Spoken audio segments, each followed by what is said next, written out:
তো আসসালামু আলাইকুম সবাইকে, আশা করছি সবাই ভালো আছেন। তো আজকে সারাদিন ধরে বৃষ্টি হচ্ছে আর আমরা এখন রাত চলে।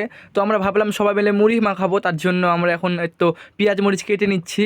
এবং আমি তো ছেলে মানুষ, আমি ফার্স্ট টাইম এগুলো কাটছি, তো অনেক ফানি লাগছিল আমার। এইদিকে দেখেন আমাদের এই পেঁয়াজ কাটা হয়ে গেছে। তো ফার্স্টলি আমরা দিয়ে দিচ্ছি চানাচুর, তারপর আবার দেবো আমরা বোম্বাই চানাচুর। আর ভিডিওটা ফার্স্ট ছুটে দিয়েছি কারণ ভিডিওটা অনেক বড় ছিল। তো দেখেন আমরা বোম্বাই চানাচুর দিয়ে দিলাম। এখন এটা একটু মাখিয়ে নিব, তারপর লবণ দিয়ে দিচ্ছি আমরা, কারণ মুড়িতে তো লবণ দরকার, তাই না? এবার আমরা আবার মাখিয়ে নিব। এবার সরিষার তেল দিয়ে দিচ্ছি, এটাও আবার মাখিয়ে নিব, খুব ভালো করে মাখিয়ে নেব। তো এখন আমরা তেল দিয়ে খুব ভালো মতন মাখিয়ে নিচ্ছি চানাচুরটা। এখন দিব আমরা মুড়ি। তো আমি মুড়ির প্যাকেটটা ছিঁড়ে নিলাম, তো এবার মুড়ি দিচ্ছি। এবার এই মুড়িটা খুব ভালো করে মাখিয়ে নেব আমরা।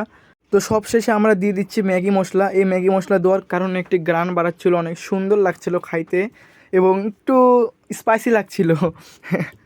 তো মুড়ির ভিতরে যাবতীয় যেগুলো লাগে সব আমরা দিয়ে দিচ্ছি আর খুব ভালো করে মাখিয়ে নিচ্ছি এবার। তো এখন আমি খাইতে বসে গেছি। আর সত্যি বলতে ভাই এটা ভালো হয়েছিল, মানে একটু ঝাল ঝাল লাগছিল, ভালো লাগছিল। আর আমার এই সাইডে আমার বন্ধু রাকিব হোসেনের ব্লগ দেখছিল আর মুড়ি খাচ্ছিল।